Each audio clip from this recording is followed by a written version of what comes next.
Quiero hablarles esta mañana acerca de las tres resurrecciones. Sé que para muchos solamente hay dos resurrecciones y así lo enseñan. Y es donde cae la confusión precisamente, y es ahí a donde no logran ponerse de acuerdo, porque confunden en Apocalipsis acerca de si van a pasar por la grande tribulación algunos, quiénes son los que vienen de grande tribulación, etcétera, y es ahí donde no pueden entrar bien al entendimiento acerca de las tres resurrecciones.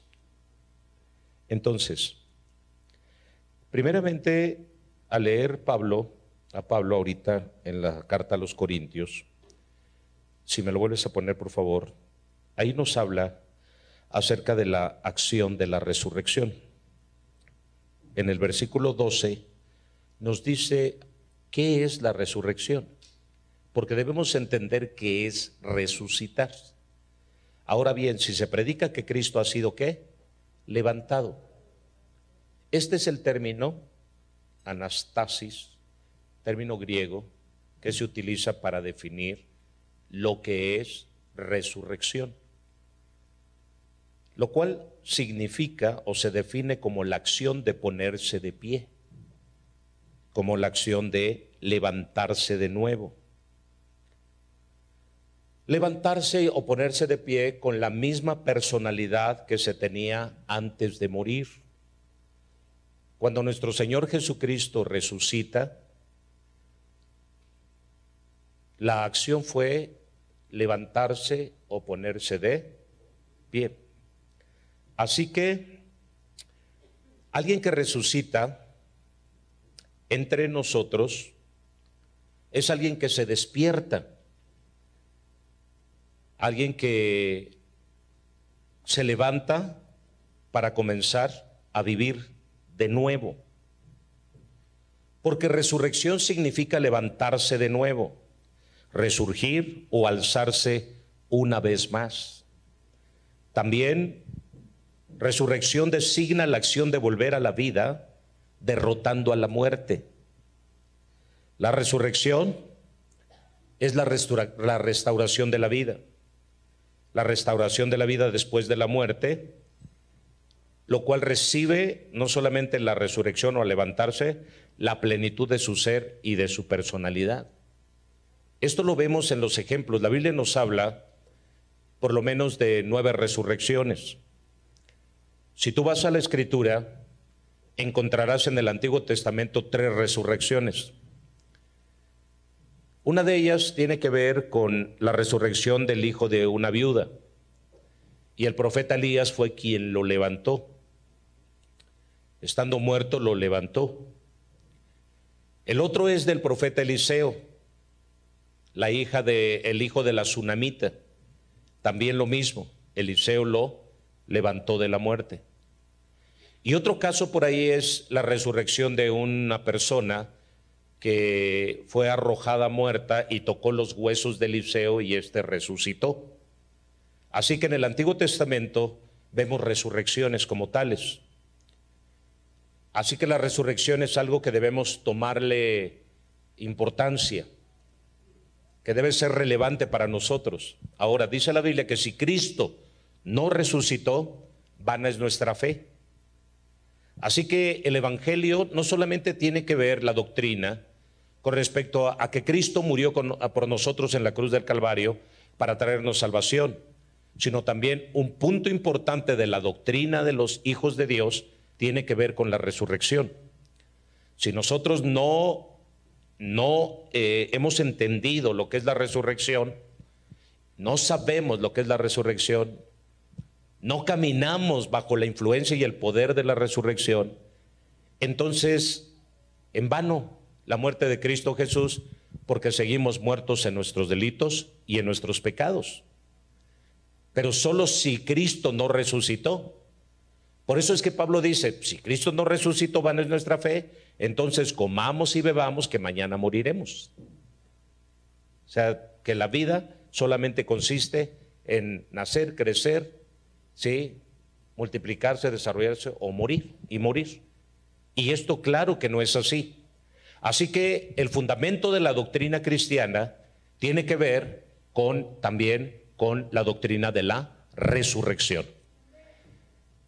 Así que en el Nuevo Testamento, nuestro Señor Jesucristo hizo este acto de resurrección, sí, incluyéndolo a Él 4 veces.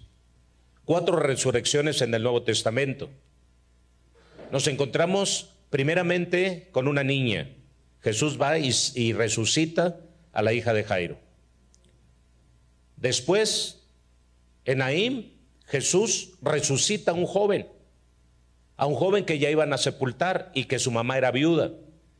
Y este joven había muerto y ya lo iban a enterrar, y Jesús detuvo el cortejo fúnebre y ordenó al que estaba en el féretro que se levantara, que despertara de su sueño.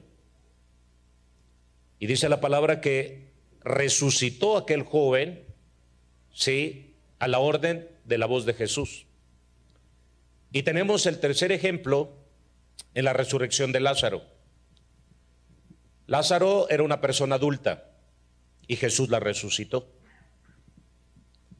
Todo esto apuntaba hacia lo que va a acontecer en el tiempo final. Así que resucitar a una persona, ¿qué sentido tiene en la Escritura? Simplemente demostrarnos a nosotros y de enseñarnos que acerca de la resurrección, porque muchos dudan acerca de la resurrección. Claro que la gente puede resucitar, y en el plano de lo natural, la gente que resucitó para volver a morir. Pero lo que Jesús quería que entendiéramos era precisamente que sí hay resurrección y que sí se puede resucitar aún después de muerto. ¿Están aquí? Ahora, tenemos ejemplos también del apóstol Pablo cuando resucitó a un muchacho que se cayó de la parte alta llamada Eutico. Toda la noche se le había pasado enseñando por muchas horas, aquel muchacho le ganó el sueño y cayó y se murió. Y Pablo va y lo resucita. Tenemos el caso de Pedro. Pedro resucita a una mujer llamada Tabita, va y la resucita en el Nuevo Testamento. Pero repito, todo esto tiene un sentido. Si nosotros no le llamamos sentido a lo que está escrito en la Biblia, entonces será tan común y tan corriente todo lo que está ahí escrito, que definitivamente será como cualquier cuento, como cualquier leyenda, como cualquier mito. No, siempre todo lo que sucedía en la Escritura tenía un propósito, había una razón de ser. Así que Jesús resucita a 3 personas, Pedro resucita a una persona, Pablo resucita a una persona, y podemos ver una resurrección más. Primeramente la de Jesús, cuando Él es muerto y crucificado, y después al tercer día resucita. Y podemos ver una más, todavía una 9ª resurrección, que es la de Pablo. El apóstol Pablo en Hechos de los Apóstoles dice que fue lapidado, apedreado hasta la muerte. Lo sacaron de la ciudad y dice que hermanos fueron y lo rodearon. Y después de que hicieron eso, Pablo se levantó. Este término levantarse es que había muerto y que fue resucitado. Pablo experimentó la muerte, una muerte prematura, una muerte como la hija de Jairo, que murió. Jesús llega y le dicen, ya se murió. ¿Sí? Una muerte temprana, una muerte prematura, a muy corta edad. ¿Sí? Y después tenemos una segunda resurrección en un joven ya más grande, un poco más adulto, y tenemos una tercera resurrección en alguien mucho más adulto, como fue Lázaro. ¿Están aquí? Ok, entonces, ya que hemos visto la Escritura, vemos que la resurrección es una realidad. Tanto es así que su pastor resucitó 14 días después, cuando todos los médicos decían que yo, quién sabe si fuera a vivir. Me inducieron a un coma y estuve muerto 14 días, porque eso es el coma. Y la razón por la cual te inducen a un coma es para que tus órganos no rechacen el oxígeno, no rechacen aquello que te ponen, porque te tienen que inducir como a una muerte en tus órganos. ¿Para qué? Para que puedan recibir lo que te ponen los médicos. En este caso el oxígeno, porque si no me hacen que mis órganos dejen de funcionar, van a rechazar en automático el oxígeno artificial que me quieren poner. Por eso te tienen que inducir a una muerte. Eso es un coma.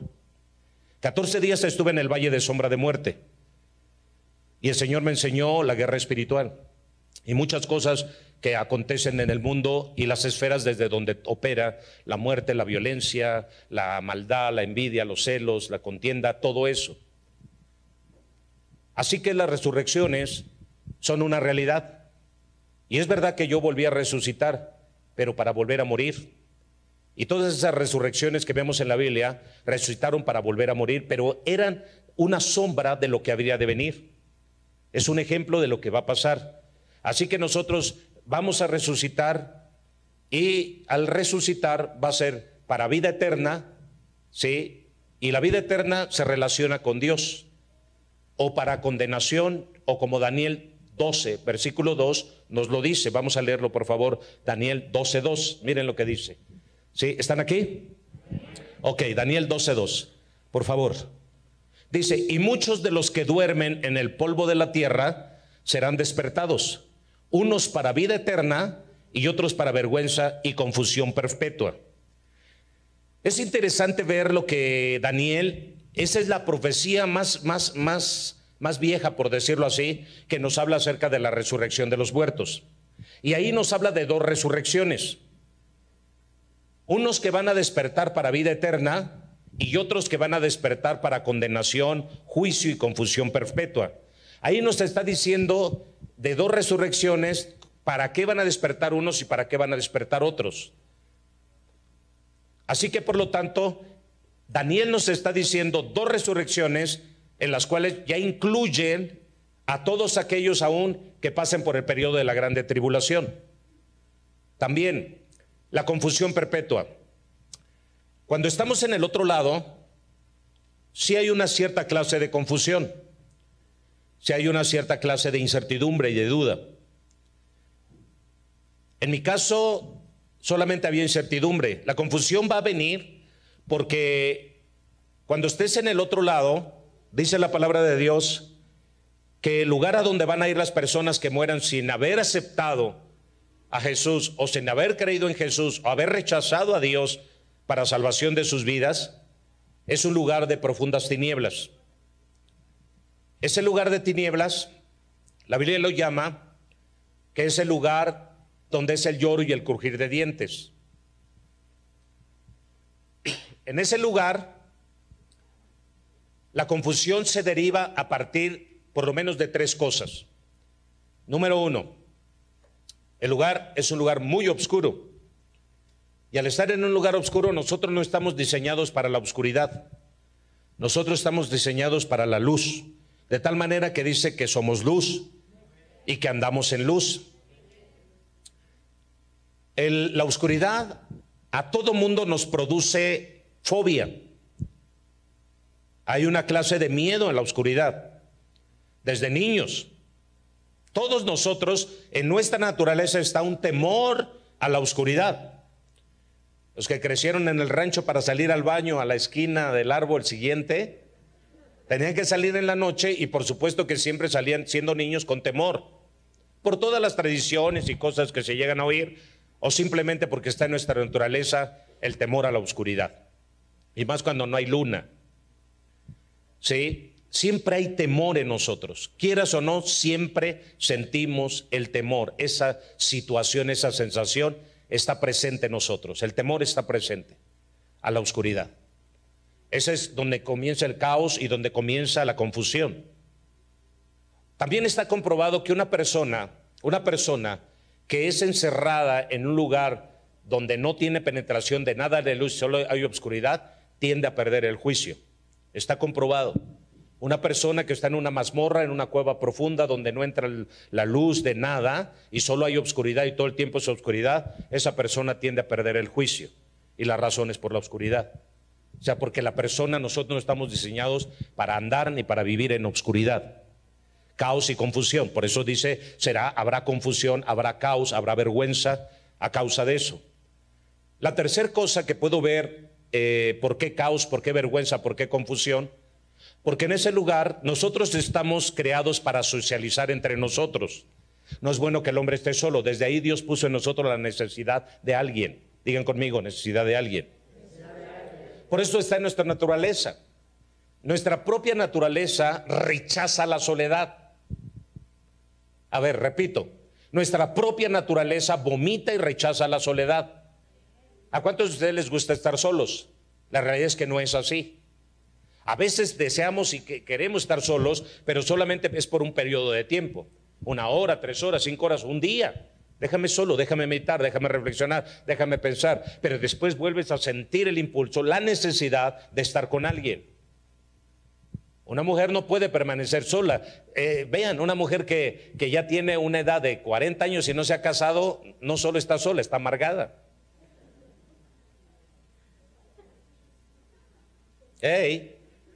No estoy diciendo una mentira, es una realidad, porque no está en nuestra naturaleza estar solos. Fuimos creados para socializar. Si Dios dijo no es bueno que el hombre esté solo, es porque yo necesito estar con alguien. Una mujer cuando la deja a su marido, pero tiene 3 hijos que parió con él, la realidad es que se va el marido, pero ella se consuela con los hijos. No está sola. El problema es cuando la persona está completamente solas. Una mujer sola o un hombre solo llega una etapa en su vida en que entra en temor, entra en miedo, llega a pensar, llega a imaginarse qué va a ser de mí si estoy solo. ¿Qué va a ser de mí el día de mañana si estoy solo? ¿Qué va a pasar conmigo cuando ya esté viejo? Cuando ya no pueda yo estar o sobrevivir o poder caminar. ¿Quién me va a ver? Siempre es el temor a la soledad. Por eso se crea un caos, una confusión, donde dice la Escritura que los que están y van a aquel lugar de muerte, al lugar de tinieblas, hay confusión. Se les despertarán para confusión y caos en su vida. A eso se refiere. La otra cosa es cuando despiertan para confusión y caos, es que están solos completamente y no entienden en el lugar donde están, porque en fracciones de segundo, ¿cuánto tardas tú en cruzar de esta vida a la otra vida? Lo que ahorita tardaste en parpadear, eso vas a tardar en cruzar a la otra vida. Es un abrir y cerrar de ojo. Aquí cierras los ojos, aquí te mueres y inmediatamente segundos después, o fracciones de segundo, no son segundos, fracciones de segundo los abres en la otra vida. Eso me pasó a mí y el Señor me mostró cuánto tiempo tarda la transición entre esta dimensión y la otra. Solo un parpadeo. La persona que muere solo en un parpadeo ya cruzó al otro lado. Cuando llegas a aquel lado, yo estuve en el valle de sombra de muerte de Salmo 23. Eso es muy diferente. Estar en el valle de sombra de muerte es un lugar de espera. Es decir, que todavía no está destinado para morir. Estás en un lugar de espera hasta que llegue el momento en que llegue tu tiempo para partir de esta tierra. ¿Están aquí todavía? Es que no escucho ni amén ni aleluya, nada. Digo, ¿qué pasó? Ya se murieron todos. Ok, entonces eso es lo que tarda uno prácticamente en cruzar al otro lado, y la confusión y el caos que se crea en una persona, el miedo, el terror, el pánico que se despierta en una persona, se deriva precisamente de eso, porque está completamente solo. Jesús habló de esto cuando habló sobre el rico y Lázaro. Esta parábola, que es una historia corta de la vida real, de la vida cotidiana, de lo que acontece después de que mueres, Jesús nos dice que el rico se hallaba en el lugar de tinieblas. Y dice que una llama, le dijo a Abraham, es que aquí yo tengo una llama que me está atormentando. Esa llama que le atormenta no es otra cosa más que el caos y la confusión que existe en aquel lado, a donde es como un fuego en tu mente el pensar que tuviste la oportunidad de haber sido salvo y sin embargo la rechazaste. La que está diciendo ahí que es el fuego que te quema, no es cierto que cuando hay envidia en nosotros, tenemos envidia y eso no es como un fuego que nos carcome. Y en nuestra mente, cuando hay pensamientos negativos, pensamientos de ira, pensamientos de amargura, pensamientos de resentimiento, ¿no es cierto que es como un fuego? Y es como un fuego que te quema y ¿qué voy a hacer? ¿Y cómo le voy a hacer? Y me las va a pagar. Y sentimientos de venganza, todo ese rollo es como un fuego dentro de nosotros. Esa llama no era otra cosa más que el tormento que tenía esta persona, porque sabía que tuvo la oportunidad, porque a los profetas tenía y nunca los quiso oír. Siempre los rechazó, siempre los hizo a un lado, siempre no quiso saber nada de Dios en ese aspecto. Él se dedicó a vivir tranquilamente, a vivir creando riqueza, a vivir haciendo negocios, a vivir de fiesta en fiesta, pensando que eso era la vida en esta tierra. Jesús lo dejó muy claro diciendo, si Pablo lo dijo, si la vida es no resurrección, entonces comamos y bebamos, que es lo que hacía el rico. Comer y beber, dice que hacía grandes banquetes con esplendidos, entonces se dedicó a comer y ya. beber. La actitud de este rico me está diciendo a mí que nunca le preocupó buscar a Dios, solo se preocupó por disfrutar de la vida. Tenía un pensamiento platónico, un pensamiento socrático, un pensamiento, como dice la Escritura, los epicúreos y estoicos, donde dale placer al cuerpo, que eso es lo más importante y no hay que sacrificarlo para nada y dedicarlo a Dios. Entonces ese tipo de pensamiento lo tenía el rico. Así que la llama que lo atormentaba era su conciencia. La conciencia de haber sabido que lo que hizo en la tierra no hizo bien. ¿Y dónde te das cuenta? A ver, pastor, no me la barajes. A ver, a mí dime la verdad. ¿Cómo está eso? ¿Cómo que era su conciencia? Recuerden, en ese momento se acordó que tenía hermanos y en ese momento se acordó que no deseaba que sus hermanos estuvieran ahí, pero mientras estuvo en la tierra nunca se acordó. Así que su conciencia le atormentaba al saber que no solamente él iba a estar ahí, sino que también sus hermanos, que estaban igual que él, le seguirían los pasos. Era conciencia. Así que ese tormento que había en él, sí, lo llevó a tomar una decisión de decir, por favor, permíteme regresar de los muertos. Miren, no importa cuántas personas regresen de los muertos, yo regresé de los muertos y muchos de ustedes quizá todavía siguen sin convencerse de que hay vida después de la muerte y seguirán en una vida no ordenada delante de Dios. Seguirán pecando, seguirán desobedeciendo, seguirán en la rebelión, seguirán haciendo su voluntad, seguirán echándole la culpa a Dios de todas sus desgracias, seguirán acosando a todo mundo menos a sí mismo de que lo que está pasando al interior de tu vida, de tu persona, de tu familia es culpa tuya. Seguirás justificando tu proceder, justificando tu desorden, justificando tu pecado. Y lo más triste es que cuando cierres tus ojos aquí, fracciones de segundo después te darás cuenta que te dije la verdad. Ya no es el rico, la historia del rico los que nos cuenta que hay vida después de la muerte. Es tu propio pastor que te está diciendo que hay vida después de la muerte. Pero ni aún así dice, ¿tú qué aseguras que regresar de la muerte convencerá a alguien de que hay vida después de la muerte? Dice que a los profetas oigan, porque tú qué sabes si de veras se van a persuadir. Mucha gente, aunque sepa que hay el testimonio de alguien que vino de entre los muertos, desafortunadamente va a seguir sin creer. Así que la resurrección es importante, sí. ¿Es importante nosotros que creamos en la resurrección? Sí. Porque es parte de nuestra esperanza. Es lo que estamos esperando. Si no, estamos en esta tierra. ¿Y para qué caminamos en esta tierra? Pues para tener paz, pastor. Pues practica el yoga, mijo. Si no crees en Cristo, que realmente Él murió por ti para traer vida y para traer resurrección de muertos y para traer eternidad, y solamente piensas que caminar con Cristo es tener paz, hay otro tipo de religiones que te enseñan a traer la paz sobre tu vida. No es por ahí.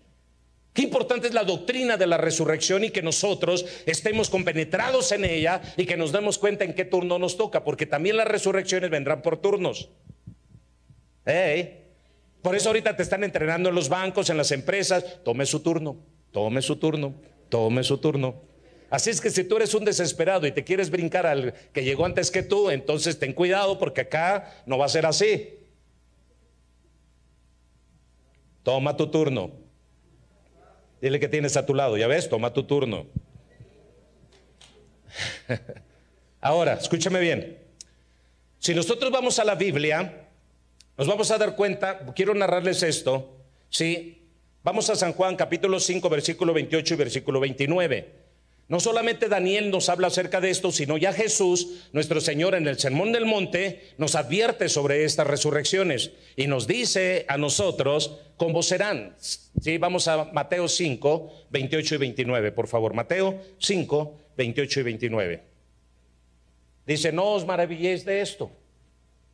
Es lo que dice la Escritura. Porque vendrá la hora. Ahí está. Pero yo les digo que cualquiera que mira, no. Juan 5, 28 y 29. Juan 5, 28 y 29.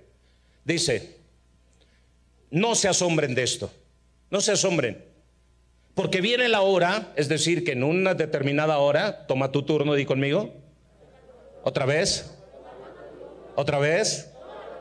no se asombren de esto, porque viene la hora, tiene una hora en que todos los que están en los sepulcros oirán su voz. Escúchame bien, el que sigue. Y saldrán de ahí los que han hecho el bien, resucitarán para tener vida.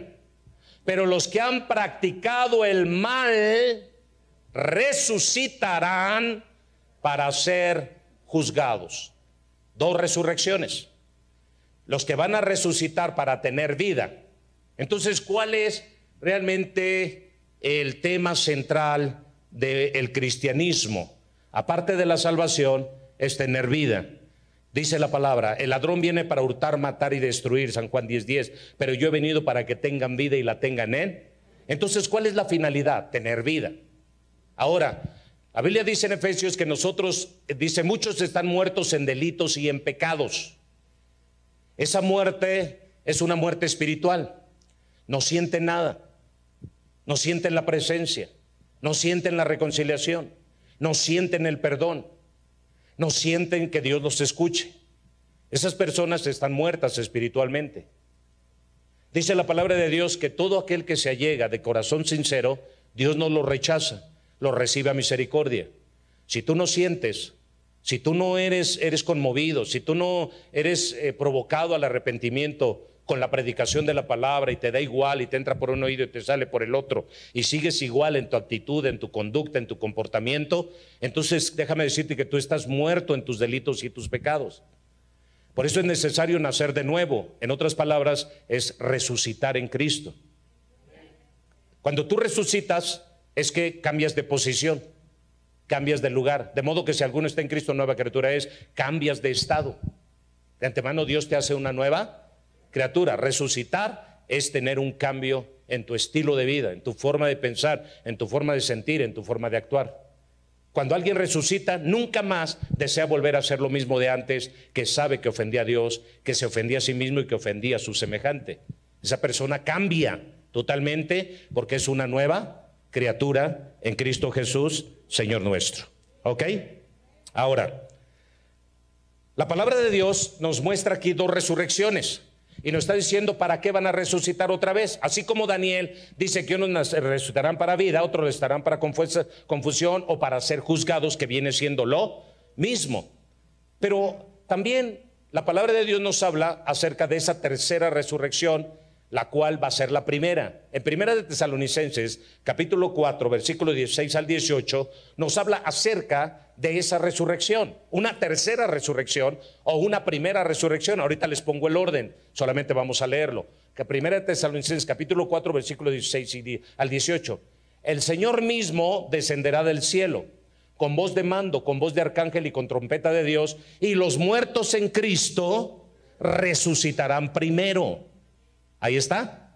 ¿Los muertos en quién? En Cristo. No los muertos en el mundo o los muertos en el diablo o en el pecado, sino los muertos en Cristo. Por eso es la importancia de recibir a Cristo y hacer a Cristo Señor de nuestra vida. No es nada más porque querramos meterte una religión.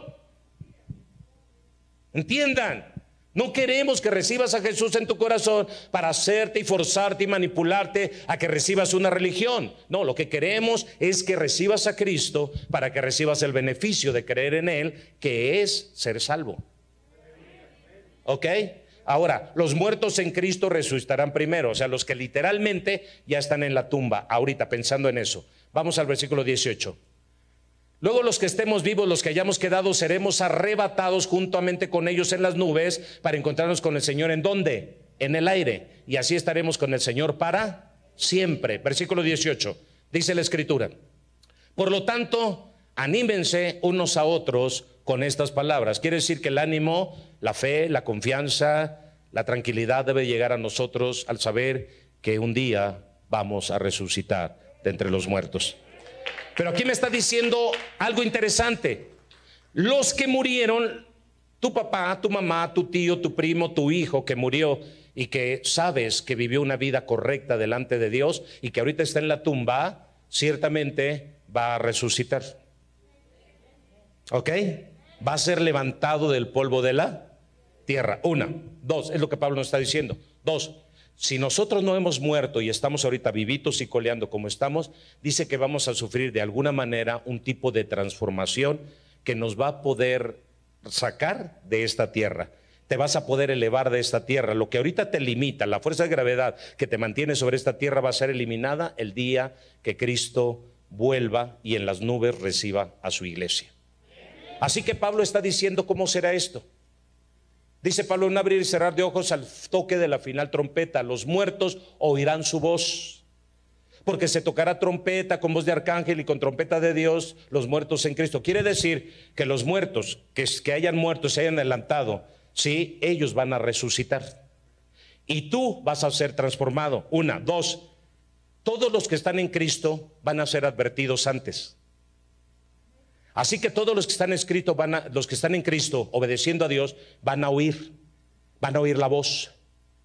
El Maestro viene, Jesús viene, el Señor viene, prepárense. Y Mateo 25 a mí me dice, en la parábola de las 10 vírgenes, que esto es algo semejante. Dice la Escritura: y entonces las vírgenes, escuchando que venía el Señor, porque hubo sonido, hubo gritos, entonces ellas se despertaron y se prepararon, aparejaron sus lámparas y todo, y quedaron prestas para recibir.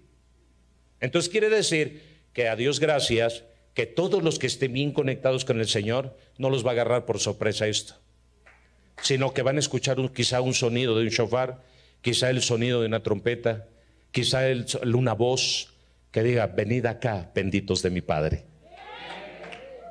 Pero los que estén conectados, los que estén conectados con el mundo, con la carne, con los placeres, con el enemigo, no van a oír esto. Ellos se van a quedar bien dormidos. Cuando despierten: mi amor, ya no está, ya se fue. Y cuando los hijos rebeldes vayan a la recámara de papá y mamá a buscarlos, ya no estarán. ¿Y dónde está mi papá? ¿Dónde está mi mamá? Ya se fueron. ¿Y yo por qué no me fui? Te quedaste porque no quisiste creer, no quisiste obedecer. Así que la resurrección es un tema de suma importancia. Ahora escúchenme. Si vamos nosotros a Apocalipsis capítulo 20, versículo 6, ahí nos encontramos con algo más todavía, ¿sí?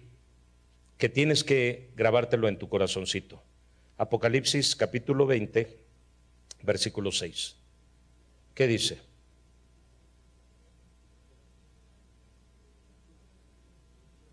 No tan fuerte. Me están dejando sordo. Vamos a leer Apocalipsis 24 al 6. Dame del 4, por favor. Sí, miren lo que dice la Biblia. No, dame el 6, otra vez, regrésate al 6. Escucha, con calma, ténganme paciencia. Apocalipsis 26, miren lo que dice: dichosos y santos. Escúchenme bien, toda palabra que está escrita ahí tiene sentido. Dichosos y santos. Otra versión dice: bienaventurados y santos. ¿Qué quiere decir esto? Dichosos y santos. El carácter de todo cristiano verdadero es que está lleno de gozo. Así que tú, mujer amargada que hueles a ruda, no creo que te toque esta bendición. Tú, viejo amargado que hueles a ruda, no vas a entrar en esta bendición. ¿Oíste, amargado? Bienaventurado y doblemente dichoso y feliz. Quiere decir que el carácter de los hijos de Dios es gozo, es alegría. Así que tú estás amargado: esta vida mejor que se acabe. A ver, tranquilo, chavo. Tienes que entender que la vida de un hijo de Dios debe de ser de gozo, de alegría. ¿Sí? ¿No dice el mismo Pablo, no dice la palabra: gozaos en vuestras tribulaciones? Me gozo con los que se gozan.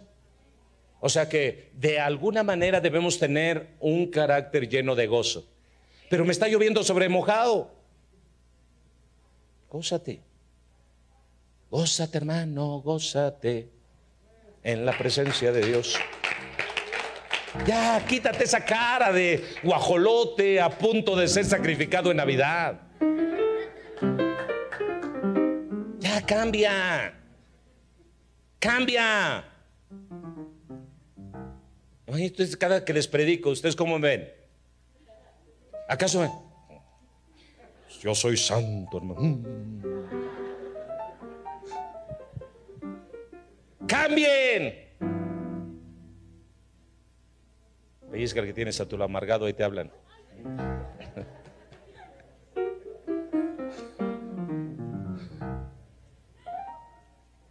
Dichosos, deben de ser dichosos y deben de ser santos, dos características.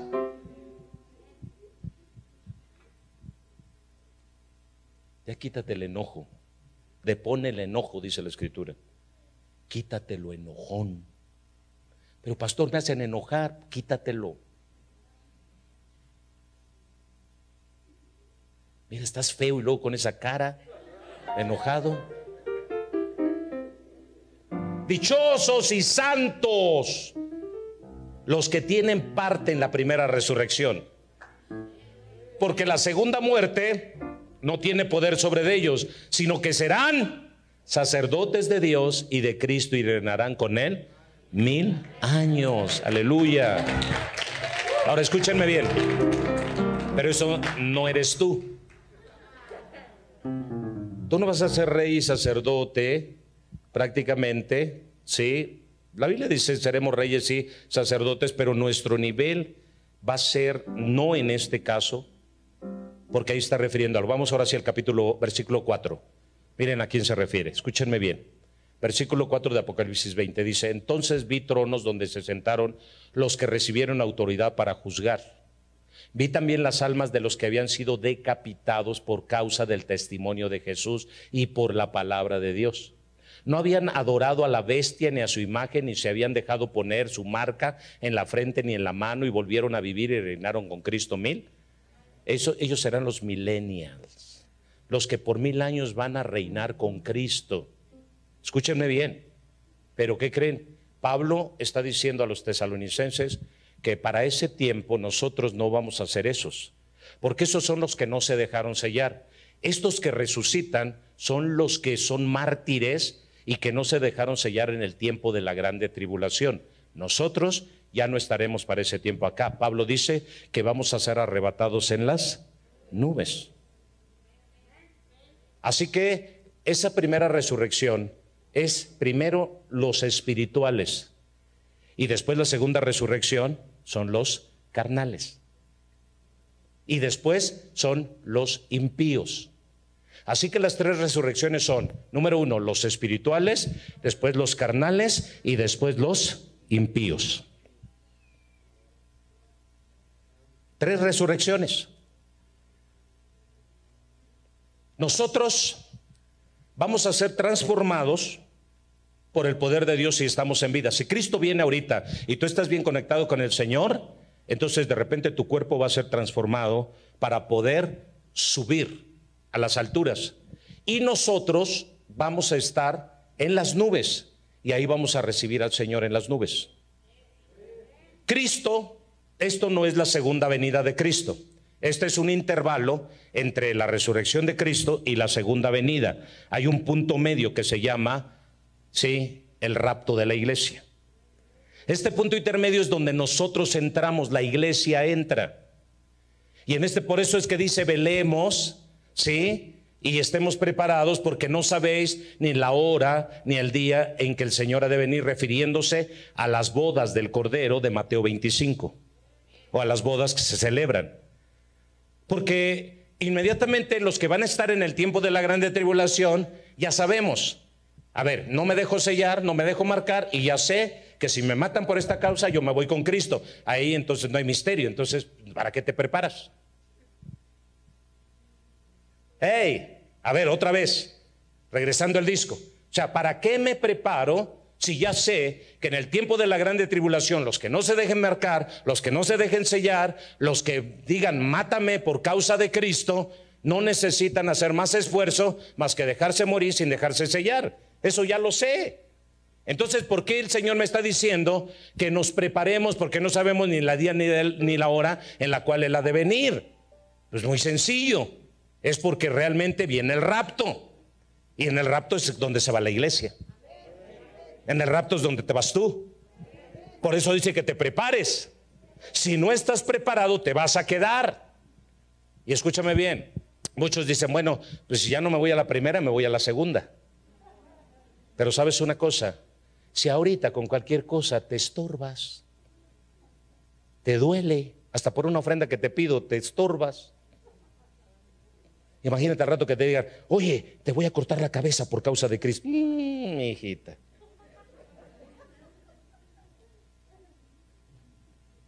Ya parece que vas a estar soportando. Si ahorita a tu mujer que te ama no la aguantas. ¿Alguien me está oyendo? Imagínate, vas a estar el día de mañana. Dice la palabra que va a dar un espíritu tan feo que los padres se entregarán a los hijos y los hijos a los padres en el periodo de la grande tribulación. Es decir, va a haber unas traiciones tremendas por causa del miedo que los va a tomar. Por eso debemos prepararnos ahorita para que nos vayamos con Cristo y evitemos atravesar por ese periodo de grande tribulación que durará 42 meses. Tenemos que prepararnos. Y porque no sabemos ni el día ni la hora. La iglesia, Dios le está hablando a la iglesia, ¿sí? Porque no sabemos el día ni la hora y debes de estar santificado. Y aparte lleno de gozo. No crees que yo ya soy santo, pastor, pero ¿y el gozo? Hay unos que tienen el gozo bien profundo. Aleluya, pero no se les ve la sonrisa por ningún lado. Son bien espirituales, porque está profunda su sonrisa. ¿Ok? ¿Vamos bien o no? Así que por lo tanto va a ser por turnos. Primero, aquellos que están viviendo en Cristo. Estos van a ser los que murieron en Cristo en este tiempo de que Cristo resucitó y ascendió a los cielos hasta la venida del Señor a las nubes. Cristo no viene aquí a la tierra. Así que este intervalo se le llama el rapto, y después de ahí viene la segunda venida de Cristo. Y la segunda venida de Cristo es que Cristo viene y pone un pie en el monte de Jerusalén y otro en el monte de los Olivos, y viene a hacer juicio contra todos los que se levantaron contra su pueblo Israel. ¿Están aquí? Y ahí es cuando Cristo desciende aquí a la tierra, pero viene con sus santos millares para hacer la guerra y vencer a sus adversarios. En ese periodo de tiempo, por supuesto, todos los que murieron, que no se dejaron sellar, están ahí en la tumba. Y aparte, va a haber muchos pueblos de Dios que son judíos. La Biblia habla de 144,000 que no se mancharon, no se contaminaron, jóvenes que decidieron servir a Jesús y dar testimonio de Él. Dice la palabra que muchos van a quedar vivos, o sea, muchos judíos van a quedar vivos literalmente, y muchos van a morir por causa de no dejarse sellar por la bestia. Así que esos son los que van a resucitar en carne. Ese cuerpo se va a volver a levantar, se va a unir con su alma igual. Claro que no va a ser el mismo cuerpo, sino va a ser un cuerpo diferente, que ya no va a ser mortal, sino que va a ¿qué? A permanecer por 1000 años. Va a tener la fuerza para vivir como al principio de Adán, que vivió 900 ¿qué? ¿900 qué? ¿Cuántos años vivió Adán? ¿Cuántos años vivió Matusalén? 900 ¿qué? 69. ¿Y el otro? Adán vivió poquito menos que Matusalén. Así que se va a volver a repetir la historia. Y ese pueblo de Israel que quede vivo, ¿sí? Van a tener por rey a Jesucristo el Señor. Ese pueblo que quede vivo, Dios va a volver a levantar sacerdotes y reyes para que gobiernen otra vez y vengan a poblar toda la tierra. Pero la iglesia, tú y yo, ¿dónde vamos a estar? Escúcheme bien. Bienaventurados los que tienen parte en la primera resurrección, porque la muerte segunda no tendrá potestad sobre de ellos. ¿Qué quiere decir? Que lo que es espiritual es eterno.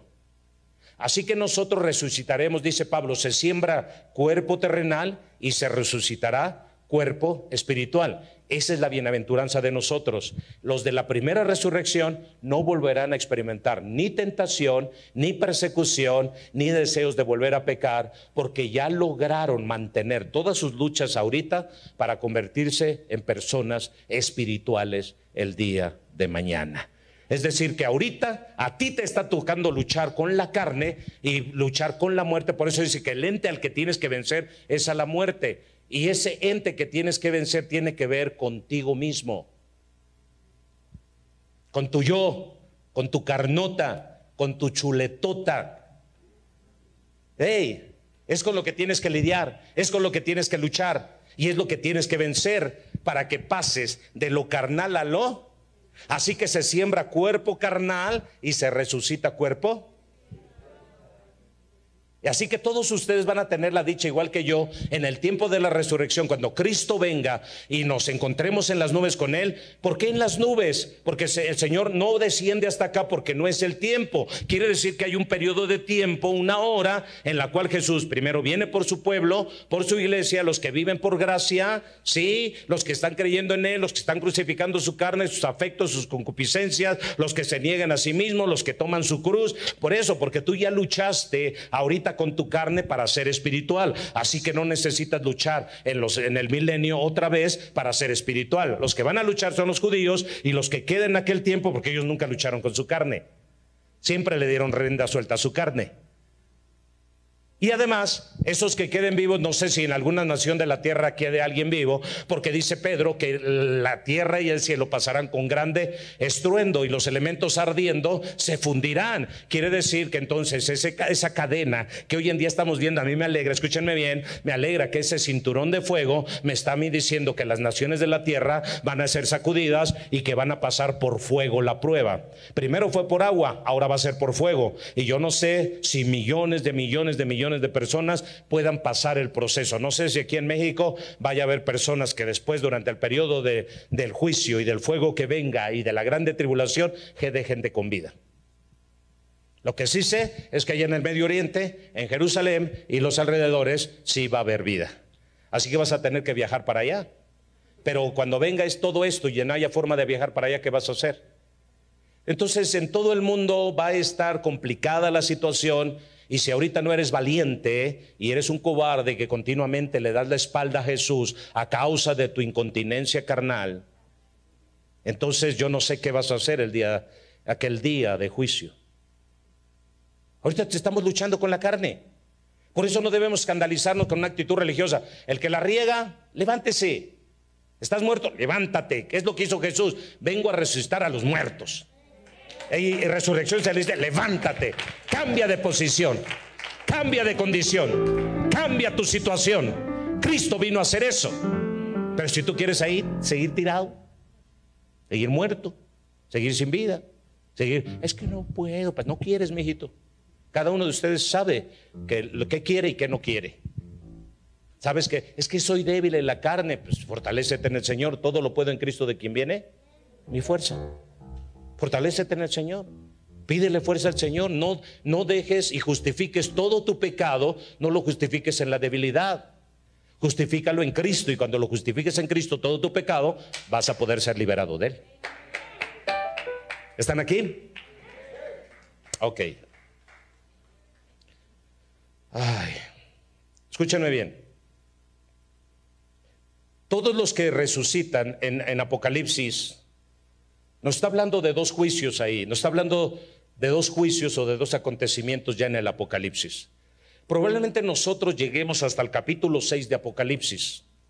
Quizá lleguemos a los primeros sellos y a las primeras copas, porque parece que son primero las copas y después las trompetas, ¿verdad? ¿Se han leído? Entonces quizá nosotros lleguemos a los primeros 6 capítulos de Apocalipsis. Nos toque vivir los primeros 6 capítulos. Probablemente pasemos por un momento de los sellos y por un momento de las copas, pero tal vez ya no nos toquen las trompetas. Así que quizá vamos a atravesar por esa etapa. Pero si estamos en Cristo y somos fieles a Dios y conocemos nuestra posición en Dios, entonces cuando suene la trompeta, la voz de arcángel hable, entonces nosotros vamos a ser recogidos. Después de ahí tal vez tarde un periodo de tiempo, unos meses más, pero en ese periodo de tiempo, ¿qué vamos a hacer nosotros allá en las nubes? Cuando habla de las nubes, habla de las alturas. En algún lugar del universo vamos a estar nosotros. Dice, porque Dios nos librará. Apocalipsis te dice que Dios nos librará de la ira que habrá de venir. Así que nosotros, la iglesia, estaremos en un lugar determinado, en espera de que aquí termine el acontecimiento llamado la grande tribulación. ¿Y qué estaremos nosotros haciendo allá? Estaremos en las bodas del Cordero, celebrando las bodas del Cordero. Estaremos de fiesta. A ustedes no les alegra nada ya, por lo visto. Es que, pastor, me prometen y nada. Es lo que la Biblia dice. Así que nosotros vamos a estar en las bodas del Cordero. Entre tanto, aquí están los juicios. Aquí terminan los juicios y entonces regresamos nosotros juntamente con Cristo. Por eso dice, hay un pasaje que dice, no juzgues las cosas pequeñas, porque vosotros habéis de juzgar a mi pueblo, los que serán sacerdotes y reyes. Nosotros operaremos desde lo espiritual. Nosotros ya no tendremos preocupación. Dice, bienaventurados los que tienen parte en la primera resurrección, porque la muerte segunda no tendrá parte sobre de ellos. Quiere decir que los que van a resucitar corporalmente para habitar la tierra, ellos sí van a ser probados. Por eso dice la Biblia que el diablo será soltado un poco de tiempo al terminar el milenio.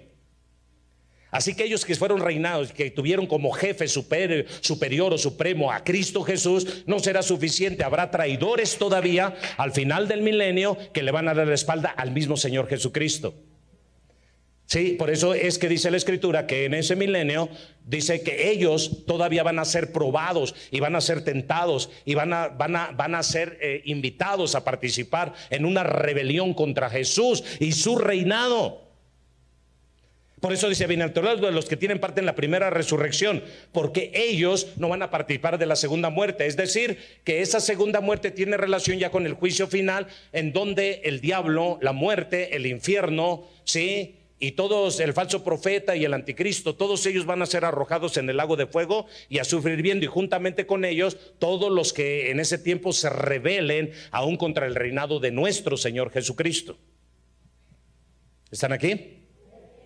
Así que nosotros estamos en el intervalo de la ascensión de Cristo y la segunda venida de Cristo. Hay un punto intermedio de algunos meses, probablemente, pueden ser algunos años, 2 o 3 años, antes de que acontezca el final de todas las cosas.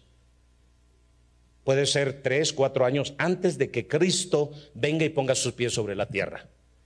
Pero repito, nadie que no esté preparado y que no haya negado su carne en esta tierra va a poder llevar y llegar a esta transformación. Nadie que no esté dispuesto a sacrificar su carne en este tiempo, nadie de ellos va a poder ser arrebatado en esa venida de Jesús. Puede decirse secreta para los que no están en Cristo, más visible y audible para los que obedecemos a Dios. Así que cada uno de ustedes en esta tarde, sí, quiero que analice y vea cómo está su vida. Marta recibió estas palabras de Jesús. ¿Dónde está tu hermano? ¿Dónde lo han puesto? Jesús te pregunta en esta tarde, ¿dónde está tu hermano? ¿Dónde lo han puesto? Sí, al que está muerto. Tú estás viva, Marta, pero ¿dónde está tu hermano, el que está muerto? Y sabes de lo que te estoy hablando. ¿Dónde está tu hermano, el que está muerto? ¿Dónde está? ¿Sabes que te has hecho tú muy negligente para predicar de Cristo y no le das testimonio a nadie? ¿Sabes que tienes años de no traer un alma al altar? ¿Por qué tienen que ser nada más los líderes y los mentores de esta casa los que hagan el trabajo? ¿Y tú? ¿Tú qué estás haciendo? Un día Dios te va a preguntar, ¿dónde está tu hermano? ¿Dónde está? ¿Dónde está tu madre? ¿Dónde está tu padre? ¿Dónde están tus hermanos? Necesitas llegar al infierno como llegó el rico para acordarse de sus hermanos y decir, Señor, permíteme resucitar a los vivos para ir y avisarles a mis hermanos que no vengan a este lugar. ¿Necesitas eso? ¿Qué no tienes a los profetas que están advirtiendo sobre lo que viene? Creo que no es el momento para que tú vayas hoy mismo en esta tarde con tus hermanos y le digas, ¿sabes qué, carnal?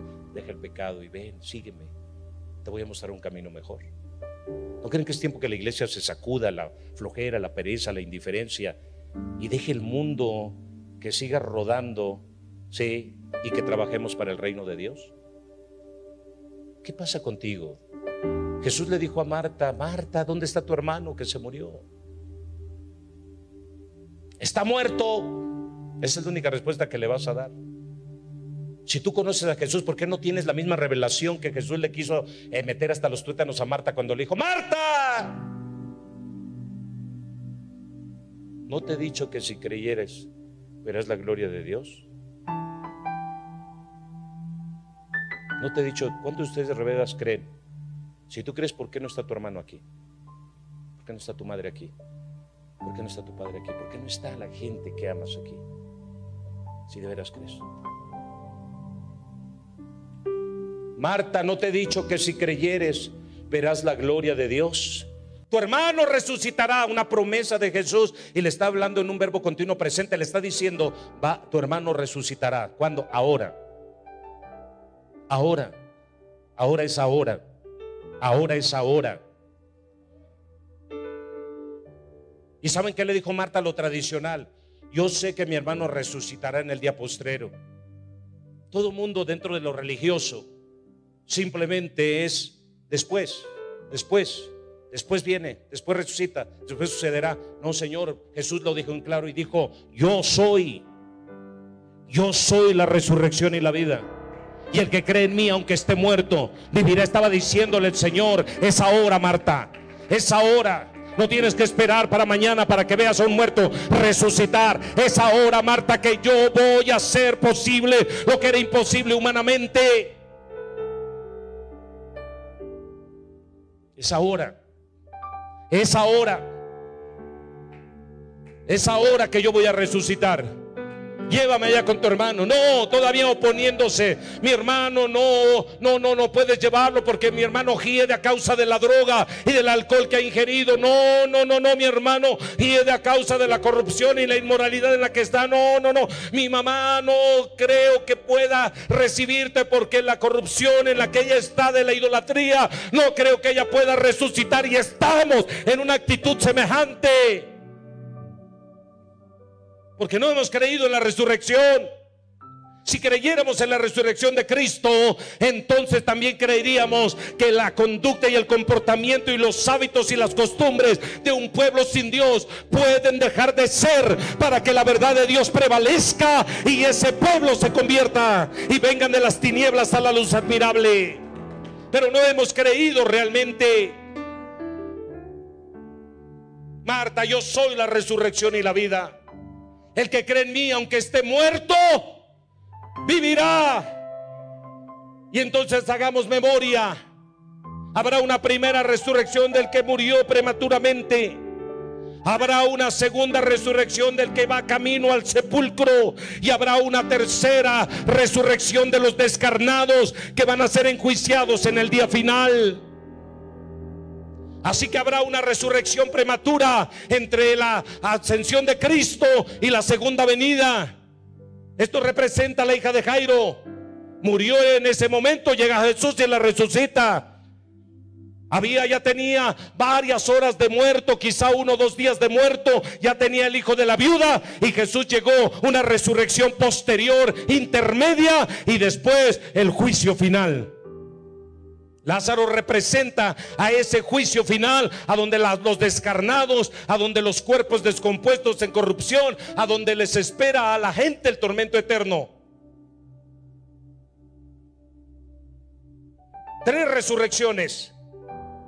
La prematura es el rapto. La intermedia es aquellos que vivieron por tribulación, por aflicción, por momentos difíciles de la vida. Sí, y la última, el juicio ante el gran trono blanco. 3 resurrecciones que debemos nosotros tener presentes, y que en cada uno de esos turnos, algunos de ustedes, aún yo, si no tengo cuidado de mi vida, puedo estar en la última resurrección si no tengo cuidado con mi vida. Puedo estar en la segunda resurrección probablemente si no tengo cuidado con mi vida. Y eso sí me da el tiempo y me da la oportunidad del Señor aquí en mi tierra de poder sobrevivir a la catástrofe que viene. Pero mejor elijo la primera resurrección. La muerte segunda ya no va a tener poder tocarte, porque ya sufriste la transición, el cambio, la transformación de lo carnal a lo espiritual. Cada uno de ustedes medita en esta tarde: si Cristo viniera hoy, ¿estás listo? ¿Estás preparado? ¿Estás listo para oír la trompeta de Dios, la voz de arcángel? ¿Estás listo para irte con Él? ¿Estás listo para ser salvo? ¿Estás listo para ser arrebatado a las nubes? Dime si estás listo. Si algo ha estado impidiendo esto, pregúntate: ¿eres tú o es alguien más? Y si es alguien más, ¿por qué le has dado lugar? ¿Acaso no tienes libre albedrío? ¿Acaso no tienes autoridad sobre esas cosas? ¿Acaso no Dios te hizo una persona individual como para tomar las decisiones de aquello que es bueno y desechar aquello que es malo? Creo que no hay justificación en esta tarde. Cada uno medite en esta palabra y tome la mejor decisión de su vida. La próxima semana voy a estar hablando sobre el milenio y sobre el juicio ante el gran trono blanco. ¿Quiénes estarán en el milenio? ¿Quiénes estarán ante el gran trono blanco? ¿Quiénes estarán en las bodas del Cordero? Cada uno de ustedes, a través de las Escrituras, puede descubrir todo esto. Esfuércense por leer, esfuércense por escudriñar la palabra y encontrarán el testimonio de lo que les he hablado hoy. Muchos seguirán por la vida y por el camino negligentemente. Algo de lo que me preocupa es que el Señor no solamente nos va a pedir cuenta de lo que hagamos en el cuerpo, también de lo que nosotros hayamos hecho por su obra y por su reino. Porque te di un talento, y a ti te di 2, y a ti te di 5. ¿Y qué hiciste con ellos? En todas las generaciones nunca faltará uno que lo entierra, uno que lo esconde. Siempre tendrá miles de pretextos para no obedecer a Dios y para no hacer la obra, porque nunca tiene tiempo. El reino es, como dice la palabra, de aquellos que fueron invitados a venir a las bodas o fueron invitados a venir al reino. Y unos dijeron: no tengo tiempo porque acabo de comprar una yunta de bueyes y la voy a probar. Mucha gente nunca tiene tiempo para Dios. Hay muchos que aquí en esta iglesia no tienen tiempo para predicarle a una sola persona para Cristo. No tienen tiempo, nunca tienen tiempo. No tienen tiempo para ser parte de un equipo de evangelismo, de un discipulado, de una casa de paz. No tienen tiempo para nada. No tienen tiempo para venir a la oración, no tienen tiempo. Y Dios también va a pedir cuenta de eso, no solamente de las obras que en la carne hayas hecho como pecado, sino también de la renuncia que hayas hecho al llamado que Dios te hizo para hacer algo dentro de su reino. Así que trabajar en el reino es importante y también es valioso para que lo hagas y para que le sirvas a Dios de todo corazón. Todos son invitados a participar de esta manera. Unos son invitados a participar en el reino con sus ofrendas, con sus diezmos, con sus pactos, con sus primicias. Esa gente viene y sostiene el reino económicamente, porque Dios les dio esa gracia de ser empresarios, de ser gente de iniciativa en esa área, y tienen la posibilidad y vienen y siembran para el reino. Bienaventurado eres tú porque haces este trabajo. Pero hay gente que ni eso, trabaja y no siembra nada para el reino. Le cuesta trabajo dar diezmo, ofrenda, pactos, primicias, y cuando trae, lo trae desganadamente, lo trae sin ánimo, o lo trae incompleto. Dice que es diezmo y es el diezmito del diezmito del diezmito. Es un diezmo bien diezmado. Tenías que traer 100 y trajiste 10 y dijiste que ese era tu diezmo. Estamos mal. Si te vas a enfocar a lo empresarial, te vas a enfocar a ese trabajo, entonces conviértete en un empresario de reino para que traigas los recursos para el reino, y los que tienen tiempo y oportunidad y llamado para servir en las calles, predicar y hacer actividades, entonces se invierta todo este capital. Y los que tienen tiempo y dicen que no tienen tiempo, mienten, porque no quieres darte el tiempo, siempre tienes un pretexto para no hacerlo. Siempre tienes una excusa, siempre, ay, mi yunta de bueyes que acabo de comprar, los bueyes que dejé en la casa y que no me dejan trabajar. Hey, cambiemos de actitud, cambiemos de conducta, cambiemos de posición. Cambiemos, porque Dios quiere que lo hagamos. Estemos de pie.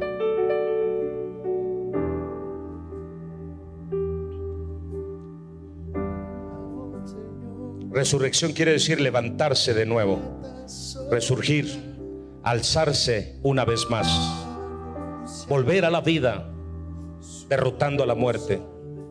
Resurrección es restauración de la vida, restauración de la vida después de la muerte, levantarme con plenitud, seguir manteniendo la personalidad y mi ser unidos en uno solo. Eso es resurrección. Mira tú si has resucitado, o si todavía estás partido en tus emociones, partido en tus pensamientos, claudicas entre dos sentires. entre dos pensamientos. Estás dudando, estás batallando, estás luchando. La invitación es para ti, para que en esta tarde te des cuenta cómo estás delante de la presencia de Dios. Tienes que comenzar a cambiar actitudes, cámbialas, porque Dios te resucita en esta tarde. Dios te cambia. Dios te está dando la oportunidad de ser diferente. Todo aquello que pensabas que no podías dejar, lo puedes dejar en el nombre de Jesús. Aquello que te estorbaba, que no te dejaba crecer y avanzar, puede ser vencido en esta tarde en el nombre poderoso de Jesús.